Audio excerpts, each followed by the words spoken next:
逃离雅克夫这个游戏的发售日期，在我看来选得非常好。为什么呢？就在几天前，我在直播 Ark Raiders 的公开测试的时候，被各种 Ark 无人机和路人虐的是死去活来。说实话，我挺沮丧的。那种被迫学习、反复死亡，还要和其他玩家博弈的过程，让我一度怀疑，也许撤离射击游戏真的不太适合我。然而就在这个时候，我看到了逃离雅克夫，一款可调难度的、没有强制 PVP 的单人撤离射击游戏。于是乎，我抱着试试看的心态开启了游戏，结果一玩就是6个小时，直接打穿了游戏的第一张地图0号区。后来让我更为震惊的是，这款由 Team Soda 制作的小体量独立游戏，在发售3天之后就卖出了超过50万份，而且这还不是最厉害的地方，真正令人折服的是它成功获得了一向以要求极高而闻名的简中区玩家的认可，甚至连竞争对手都忍不住夸赞。同属 Embark Studio 旗下也是 Ark Raiders 的兄弟游戏 The Finals 的官方账号还发了一条稍显隐晦的帖子，向雅克夫表达了认可。我感觉 Ark Raiders 的开发者肯定没有想到，曾经不可一世的 Bungie 在因为马拉松的抄袭门自毁前程之后，他们的蛋糕竟然会被一只小鸭子给分走。在我写稿的时候啊，雅克夫的同时在线人数已经突破了22万人，而我认为这仅仅只是开始。等到周末，玩家的数量还会继续攀升。我预计英文区的各大主播很快就会开始直播游玩这款游戏，让它的销售成绩更上一个台阶。就在别的大作还在用情怀收割粉丝，一次又一次的消磨着玩家的信任和耐心的时候，2025年的游戏行业却又一次用一款独立游戏让我找回了最初的感动。今天的这期节目，我想聊聊逃离雅克夫作为单机撤离类游戏的成功，以及越来越多的高品质独立游戏将会对这个和玩家渐行渐远的游戏行业带来怎样的改变。大家好，欢迎来到九频道，我是老九。你乍一看雅克夫的画风，你会觉得它是一个轻松的小品游戏，但是当你真正沉下心去玩，你才会发现鸭子虽小，但五脏俱全。它用单机的形式让我体会到了撤离射击游戏的很大一部分乐趣，也就是探索地图、权衡风险、获得收获、升级成长的这么一个循环。当然 PVP 玩法也有 PVP 玩法的好玩之处，它有着独特的魅力，那种和真人玩家之间的博弈、听声辨位、互相试探的紧张感是单机永远替代不了的。对很多人来说，那种不确定性和压迫感正是撤离射击最迷人的部分。但雅克夫的特别之处在于，它没有在 PVP 上较劲，以和那些根基深厚的撤离大作去竞争，反过来它反而是跳出了撤离射击必须要有 PVP 的固有框架，把探索风险与成长的这套循环打磨成了一种大多数时候都在给你正向反馈的体验。在这个游戏里，你不会因为被一个蹲坑的玩家爆头而失去全部装备，也不用被迫和别人争夺资源，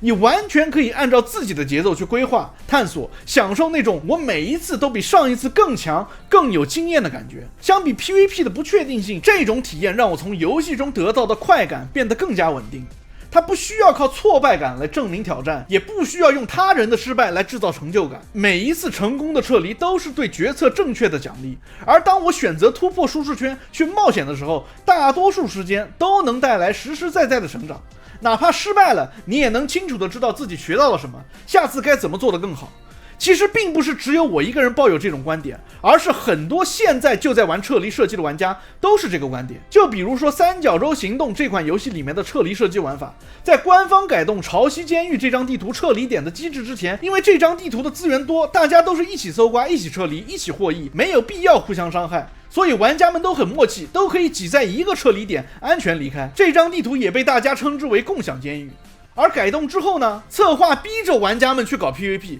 直接被玩家喷爆。又或者是撤离射击的鼻祖逃离塔科夫，他们之前推出的 PVE 模式更是让接近一半的玩家头也不回的从 PVP 转投了 PVE。 想想啊，其实也是，当现实生活已经够累了的时候，如果游戏中还要遭遇挫折，我想大部分人可能干脆就直接不玩了。而这也正是撤离射击游戏之所以小众的原因。像 Ark Raiders 这个游戏，画面很棒， Ark 很恐怖，氛围感拉满，夜晚的地图我愿意称之为真正的黑色行动。但是就在我满载而归而准备撤离的时候，被一个不知道什么地方冒出来的玩家一枪爆头，或者是惊动了无人机被可怕的 Leaper 压倒在地，那种感觉是绝望的。我承认我菜，但是真的非常不好受。而 PVE 模式给了这个原本就小众的类型一个新的设计方向，它可以拉拢那些不怎么硬核的玩家，扩大游戏自身的品牌影响力，从而吸引更多 PVE 以及 PVP 的玩家。而当 PVE 玩家对游戏足够熟悉，对操作足够熟练，到时候说不定也会去尝试 PVP 模式。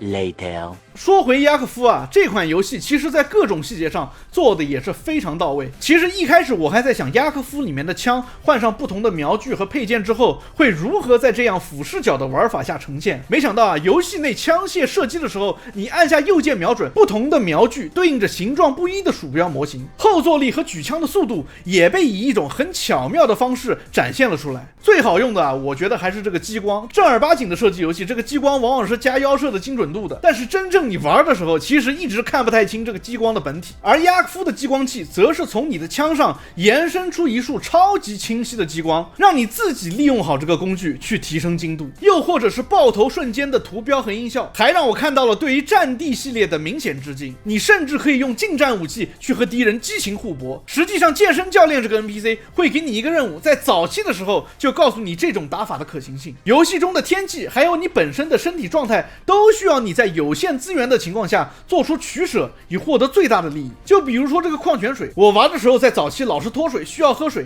但是矿泉水在我前期缺钱的情况下，又是我用来升级的材料之一。那么在我脱水之前，我就会经常性的遇到一个选择题，要么我喝掉这瓶水，要么赌我自己能够在过分脱水之前找到别的饮料，或者成功撤离。对于背包和资源的管理可以说是精打细算。而且雅克夫这个游戏啊，真的上手很快，你就算觉得太难了，还可以降低难度，甚至自己自定义难度。在早期你很快就可以在自己的基地里制造各种设备和 NPC， 去地表嘎嘎搜刮，并且完成任务。这些 NPC 给的任务呢，在这里又成为了游戏中前期很好的指引。搜刮来的物资还可以升级你自己的各种数值，或者是你身上的各种装备。随着你解锁的东西越来越多，游戏也逐渐变得越来越复杂，而这一切都是在循序渐进之中不知不觉就完成的。上一次让我能够一口气玩这么久不觉得累的游戏，还是战地6首发的那几天。战地6我刚刚做完工程兵的大师任务，不得不说战地6里面这4个兵种的职业任务作业感极强，雅克夫正好成为了很好的调剂，有时候甚至有点超越正餐的意思。A few moments later. 逃离雅克夫的成功并不是孤立事件。2025年我已经看到了太多独立游戏一夜成名的案例，除去那些有名有姓、名声在外的独立大作，比如说《斯之歌》和《黑帝斯2》，我看到的更多的是可以和朋友通力合作，最终克服各种困难，勇攀高峰的 Peak， 是那远小于大厂制作团队的开发规模，却把那些大厂 3A 按在地上摩擦的33号远征队，是同样靠着正向反馈刺激的循环，让你停不下来的 Schedule One。这些游戏都有一个特点，那就是他们的玩法可能不是最新的，但却是现在市场上最独特的。多少大厂把游戏当作流水线上的工业品，而失去了游戏之所以是游戏的独特性。他们早就不再追求创意，不再追求打动人心的体验，而是在模板里反复堆料、复刻、换皮。一个项目从立项开始，就要先看市场的玩法趋势，剧本和任务设计更是要符合多元化的审查。动辄上千人的团队，开发和宣发预算都是上亿美元，在我看来极其的低效浪费，能被人记住的却都只有那些引起争议的那几个。像育碧已经成为了开放世界的工业复制机，从刺客信条到孤岛危机，再到星球大战亡命之徒，换个背景加几个据点贴几句台词，底层的玩法逻辑始终一模一样，游戏规模越来越大，但是乐趣却越来越稀薄。动视呢则是变成了年货收割机，每年一部使命召唤，换个名字加几个枪皮，再塞一堆战斗通行证，就有一堆人来无脑买单，每年都收割一波玩家的情怀，然后明年再来一次。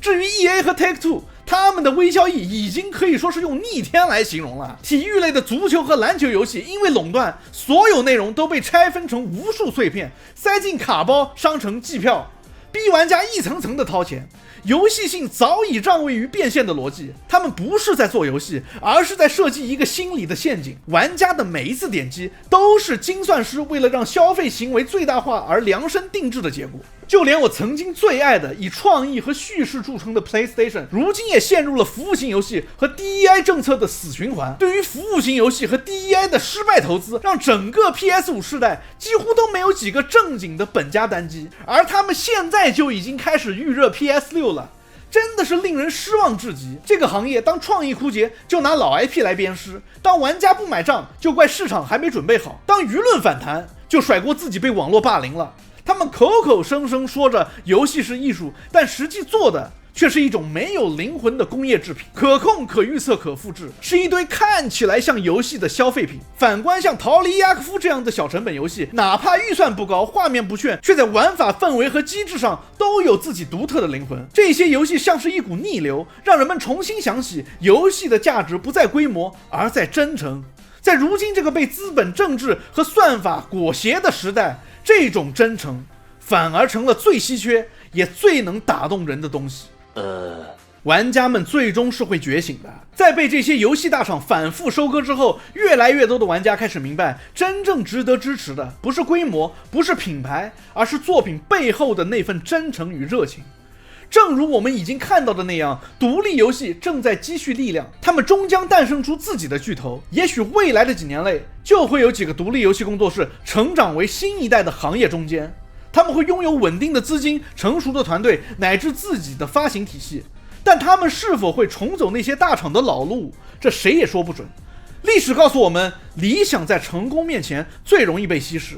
但是你不可否认的是，玩家的觉醒正在逼迫整个行业重审游戏的意义。而那些真正懂得尊重玩家、尊重创意、尊重乐趣的团队，无论规模大小，最终都会留下来。也许独立游戏的开发者终有一天会建立新的秩序，但至少在那之前，他们让我们再次相信，游戏依旧是自由、纯粹、有灵魂的。